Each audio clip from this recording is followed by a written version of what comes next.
Hi, it's Mr. Southall. Today we're going to read Nims Island by Wendy Orr, Chapter 2. All that day alone, Nim did the things that she did when Jack was home. Sometimes she even forgot that he wasn't just somewhere else on the island, measuring the bubbles of the hissing stones or counting eggs in the kittiwake's nest. But when she went to bed, the wind began to blow. It had been the tiniest breeze as she sat on the beach to watch the sun go down and wait for the phone to ring. The barest stirring of the palms as Jack said hello. "Did you find interesting plankton?" she asked. "Millions," said Jack, "trillions, and some greedy birds who thought I was fishing." "Faraway birds?" "Home birds. The big one you call Galileo swooped me in case my microscope was a fish. I told him to go home and bother you." Nim laughed. "He did. I only caught one fish all afternoon, and he snitched it right out of my hand. So I gave up and read on Selkie's Rock." "Good book?" "Mountain Madness. You said it was your very favorite, remember?" "So I did," said Jack. "Because it's exciting?" "I liked the people in it," said Jack. "I felt as if the hero could be my friend." "It'd be funny, having a friend that could talk." "Honk, Wuffle Grunt," said Jack in his best sea lion voice. "Selkie can talk. She's just not very good at telling stories." Nim patted Silky, in case that hurt her feelings. "Don't forget to check the email," Jack went on. "Say I'll answer in a few days, unless it's Tropo Tourist. I'd rather meet 6 hungry sharks than that pink and purple boat. I'd rather meet a cyclone at sea. I'd rather jump in the fire from Fire Mountain or talk to Nim when she hasn't had enough sleep," said Jack. "Don't stay up too late reading." So Nim blew iguana kisses into the phone and went back to the hut, and the breeze flickered her hair and was cool against her cheek. It was already dark in the hut, and when she checked the email, even though she didn't know anyone in the wide, wide world who might send her a letter, it made her lonely to see no messages in the email box on the screen. "Good night, Selkie," Nim called. "Good night, Fred." Fred was already asleep in his little rock cave beside the hut, but there was a quiet honk from Selkie's rock. Nim lay down on her mat with her flashlight and her book. The waves rumbled onto the reef and mumbled across the sand. The breeze whistled through the cracks in the walls, and there was no comforting noises of Jack humming to himself or turning pages. Nim felt excited and brave and a tiny bit afraid, but the second chapter of Mountain Madness was even more exciting than the first, and she thought about the hero till she went to sleep.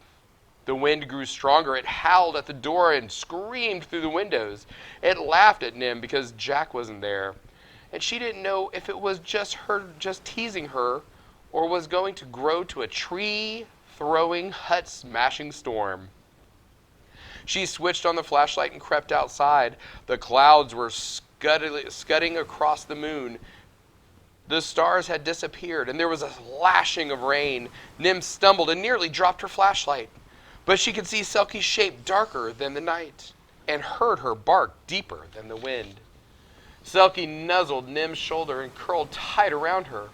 The wind passed, the tail of the storm roaring out to sea, and Nim was snug in her sea lion shelter, breathing the warm smell of fur.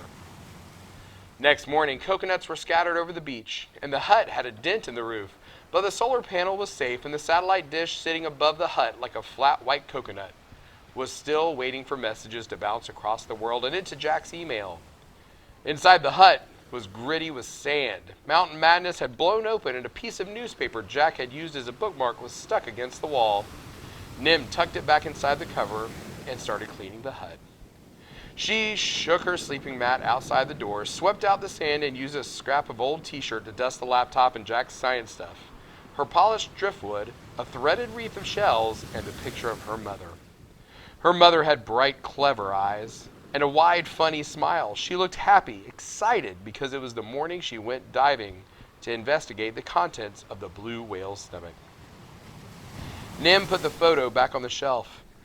She put her empty water bottle into her wagon and whistled for Fred. Fred liked going wherever Nim went, especially places like Silky couldn't follow. He curled spikily around her neck, and they towed the wagon across the grassland, up to the tangled vines and ferns of the rainforest. At the edge of the rainforest was a wide rock pool with a waterfall tumbling into it. And on the other side of the pool was the garden. There were plants to prop up that had toppled over in the wind, weeds to pull, strawberries to nibble, and a huge bunch of bananas just green enough to pick. Nim liked bananas, but what she liked even better was swinging Jack's machete. It was shiny and sharp and made her feel like a pirate. "Arr, me hearties!" she shouted and chopped down the bunch. She dragged them to the shed and hooked them to a rope looping over the beam of the roof. "I'm swinging the bananas!" And she grabbed the rope just above her head. Fred jumped and clung to the end with his claws. Swinging hard and heavy, they hoisted the bananas up to the roof to ripen. It would have been easier if Selkie had helped, but sea lions aren't much good at swinging on ropes. Nim put the machete away. "Are you hot?" Fred knew what she was thinking. He raced her up the path to the top of the waterfall. Over thousands of years, the water trickling down the mountain had worn away the steep black rocks to make a curving slide. It was perfect for a whooshing girl and an iguana over bumps and dips and splashing them into the pool at the bottom. Nim and Fred ran up and slid down until it was time for lunch. Then Nim picked up a tomato and an avocado that had fallen off in the wind and weeded quickly around the peas. "They'll be ready tomorrow," she told Fred. But Fred didn't like peas, and he was getting bored. He started chewing leaves and spitting them out. "I won't bring you up to the garden again," Nim said sternly. Fred spat out the last bit of a pea leaf and crawled into the wagon for a wild ride down the hill. That night, when she sat on the rocks with the phone and watched the sun sink red into the waters, Jack didn't call. She pressed his number, but his phone didn't ring, and he didn't answer.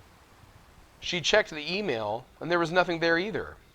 Nightmare pictures sneaked into Nim's head. Upside-down boats, sinking boats, boats sailing off into the distance with fallen-off people swimming behind. She pushed the scenes away angrily. Jack was busy. He was concentrating on his plankton and didn't know what time it was, like when he was doing science things at home and forgot to eat. She picked up her book, and soon she wasn't Nim anymore. She was a strong, brave hero scrambling up a cliff. She was swinging across a chasm, reaching for the other side and rubbing her aching eyes, looking up to see that the hut was dark and her flashlight beam was fading into the night. But she stayed being a hero till she went to sleep, because tonight she liked it better than being Nim.